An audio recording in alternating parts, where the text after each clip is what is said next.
Part 1. I found a stranger in my bedroom. My name is Emily, and until last month, I thought I was living the perfect married life. A caring husband, a beautiful home, and years of memories together. At least, that's what I believed. But everything changed on one single night. It was late, around midnight, when I came back home earlier than expected from a weekend trip with my sister. I was tired, my bag heavy on my shoulder, but all I could think of was crawling into bed next to my husband. Our bedroom light was on, which I found strange because he usually turned everything off before sleeping. I quietly opened the door and froze. There she was, a stranger, a woman lying on my bed. For a moment, I couldn't even breathe. My mind was racing. Who was she? Why was she here? Was I dreaming? I dropped my bag, and the sound made her sit up in shock. She pulled the blanket closer to her chest and stared at me with wide, guilty eyes. And then my husband walked out of the bathroom. His face went pale when he saw me standing there. He didn't even try to hide it. He didn't run after excuses. He just looked at me cold, almost expressionless, like I was the intruder, not her. "Emily," he said, his voice calm, steady. Too calm for a man who had just been caught cheating in his own house. I waited for him to explain, to deny, to beg. But instead, he walked over to the woman, sat beside her, and gently held her hand. And then he said the words that shattered everything I thought I knew about my life. "This is the woman I love, and she's not going anywhere." My heart sank.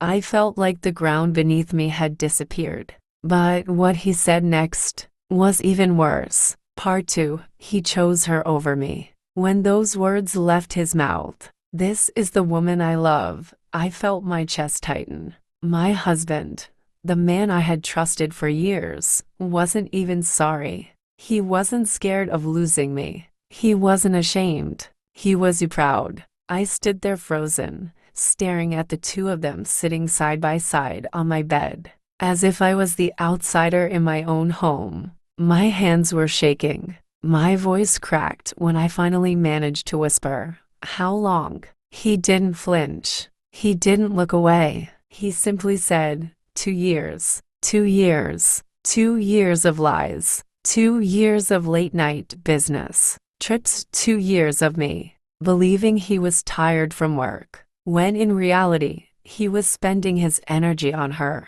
I could feel my whole world collapsing in that one moment. I wanted to scream, to cry, to throw something, anything, but my body refused to move. I was drowning in silence while the stranger in my bed looked at me with this strange smirk, almost victorious. My husband, no. The man I thought was my husband, continued, "Emily, I didn't plan for you to come home tonight.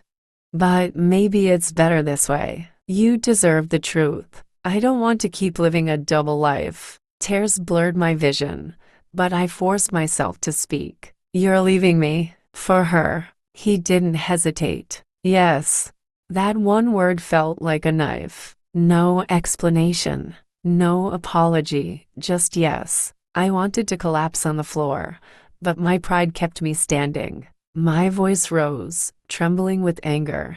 "After everything? After all these years? After everything I gave you, you're just throwing me away?" He sighed, like he was tired of the conversation already. And then he did something I will never forget. He pulled open the nightstand drawer, took out a folder, and dropped it on the bed. Divorce papers, already signed. My knees almost gave out. He had planned this. He had prepared for this. While I was busy loving him, he was busy planning my exit. But before I could react, before I could even touch those papers, the woman beside him leaned forward and said in a soft but poisonous voice, "Don't make this harder than it needs to be, Emily.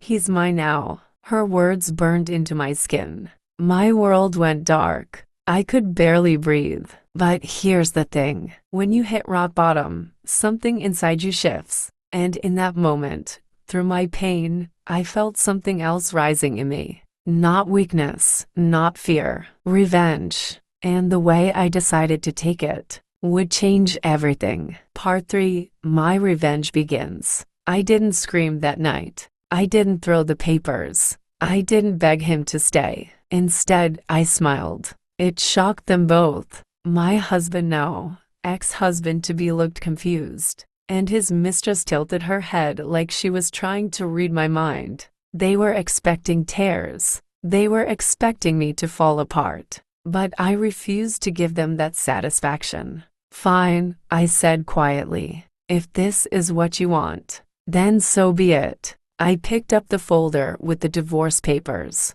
calmly tucked it under my arm, and walked out of the room without another word. But inside, I was burning. Every step I took out of that bedroom, out of that house, was a step toward my revenge. The next morning, I didn't fall apart like they expected. I didn't call him. I didn't confront her. Instead, I started digging. You see, after years of marriage, I knew everything about my husband, his habits, his bank accounts, his business secrets, even the skeletons he thought were buried. He may have thought he was smart, but he forgot one thing. No one knows a man better than his wife. And that's where his mistake began. I quietly contacted a lawyer, not just to sign his papers, but to prepare my own. I discovered that most of his assets, the very foundation of his wealth, had my name attached to them. Properties, investments, even his company shares, half of it legally belonged to me. He thought he could erase me from his life, but legally, financially, emotionally, I was still tied to everything he owned. And then there was her, the woman who smirked at me in my own home, the woman who thought she won. But I knew her type. I knew she wasn't here for love. She was here for what my husband could give her: money, status, comfort. And I was going to take it all away. The plan came to me slowly, like pieces of a puzzle fitting together. I would give them exactly what they wanted. I would let them think they won. But behind the scenes, I would pull every string until their little fantasy world collapsed. I remember looking at myself in the mirror that night. My eyes were red, my face pale, but my smile was sharp. "You're going to regret ever underestimating me," I whispered. Because sometimes the sweetest revenge is silence before the storm. Part 4, Pulling the Strings. I spent the next weeks moving like a ghost through my own life. I smiled at neighbors. I signed the legal documents my lawyer told me to sign. I posted neutral updates on social media. I let them think I was losing myself. I let them think I was broken. But every night I worked, I went through bank statements, tax returns, private messages, anything that would show the pattern I already suspected. My husband had been sloppy in ways he never thought. I would notice duplicate receipts, payments to strange accounts, invoices that didn't match work done. And the more I looked, the clearer it became. He hadn't just fallen in love with someone else. He had been using her as a cover to move money, to launder small amounts into a place she controlled. That was the first crack in their armor. The second crack was her ego. She liked to be seen. She loved posting pictures at exclusive restaurants, tagged with his name. She loved the luxury. But she wasn't subtle about the accounts she used to pay for things. I needed proof, and she supplied it herself. I hired a private investigator. I had the money and the right to spend it. The investigator was careful, found records of transfers from my husband's companies to Shell, companies registered in her name, photographed her driving a car registered to an address she'd told me was a friend's, captured the two of them meeting with a man I soon learned was an attorney who handled side deals. I got copies of chats where she celebrated finally being free, and where my husband assured her everything would be hers. I kept all this in a folder. I created another folder full of receipts and contracts that showed my name on properties he thought were his alone. I had emails where he asked me to sign things for tax reasons. I had recordings, the recordings. While I pretended to sleep, I'd leave my phone on the dresser. He would call her from the bedroom, whispering about transfers and trusts and how soon everything would be in her name. He said her name like a vow. He discussed wire transfers, off-book payments, future plans to quietly remove my name from investments. He never imagined I would listen. When I finally walked into his study with a stack of printed evidence, he looked at me as if I was an intruder again. His face went through confusion, anger, then something like desperation. I laid everything on his desk: bank statements, captured messages, the pie photos, the recorded calls.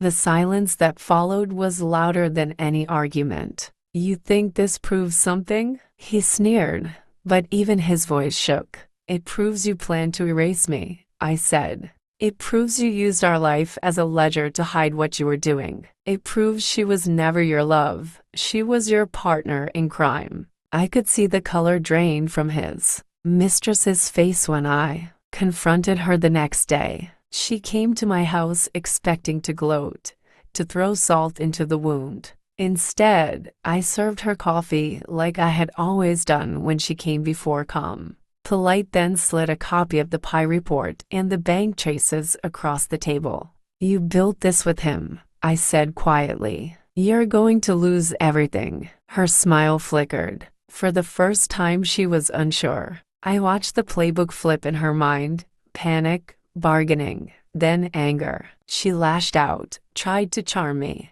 threatened me with exposure, with legal action, with secrets she promised to reveal about me. I let her dig the hole deeper. Then I made a call I'd been saving. My lawyer reached out to the head of his company's audit board with everything I had. I didn't want drama for the sake of drama. I wanted consequences. The board opened an inquiry. The bank accounts froze pending investigation. My husband called me hundreds of times and left messages, desperate and pleading. He offered money, blackmailed me emotionally, told me he'd sign anything to stop the inquiry, promised to go quietly. I recorded those calls too. The mistress started getting calls from unknown numbers' voices, asking about property deeds, about wire transfers, about the origins of payments she'd been living off. Her social media suddenly went private. Friends began to distance themselves. She posted a long, dramatic story implying betrayal and being used. But no one believed the girl who had been paid to play the part. When the audit found discrepancies that couldn't be explained, they recommended immediate legal action. The company froze certain accounts and launched a criminal review for fraud and embezzlement. My husband had to answer to the board, to lawyers, to the possibility of criminal charges. In a matter of days, the man who had been so calm in my bedroom was shaking in front of corporate lawyers while I sat in the back, expressionless, watching him shrink. But the final move, my final, quiet revenge, was something neither of them expected. I could have walked away rich and cold, glad to have the last laugh. I could have exposed them publicly and watched everything burn. Instead, I called a meeting with the mistress and handed her a packet, documents showing her previous history of similar schemes with other men, evidence I'd uncovered in my investigation tying her to patterns of conning. I told her I would hand it to the authorities unless she agreed to a simple deal: walk away, publicly apologize, and sign an agreement to never contact me or my family again. She signed. Then I walked into the corporate hearing. The audit board offered a settlement, restitution, reversal of fraudulent transfers, and a public statement from the company about the breach their trust had suffered. My husband's freedom, financial, social, was gone. He'd lost reputation, power, everything he'd counted on to swagger through life. He pleaded for leniency, for privacy, for mercy. No one listened. When the dust settled, he had to step down from his leadership role. He lost control of the accounts he'd tried to hide. The mistress left town with nothing but the memory of what she'd tried to steal. I didn't celebrate. I didn't throw a party. I didn't dance over mess. I took what the law returned me, my share, the assets that were rightly mine. And I left the house that had become a crime scene of my own marriage. I rented a small apartment, planted a few herbs on the windowsill, and slept without checking my phone for his calls. But here's the twist, the thing they both missed. While I was building the case against them, I was also rebuilding me. I started taking piano lessons, something I'd shelved for years. I drove to a lake at dawn and watched the light turn on the water. I reconnected with friends who had quietly held my truth. I learned that revenge felt hollow if it didn't come with peace. So when I walked past them in life, later when I saw him at a cafe with an expression that looked like regret, when I saw her in a grocery line, head down and vacant, I felt nothing like triumph. I felt free. If you want to hear what happened when he finally tried to contact me a year later, and why I answered the way I did, like, subscribe, and share, because the next part is the last, and it is something they both never saw coming.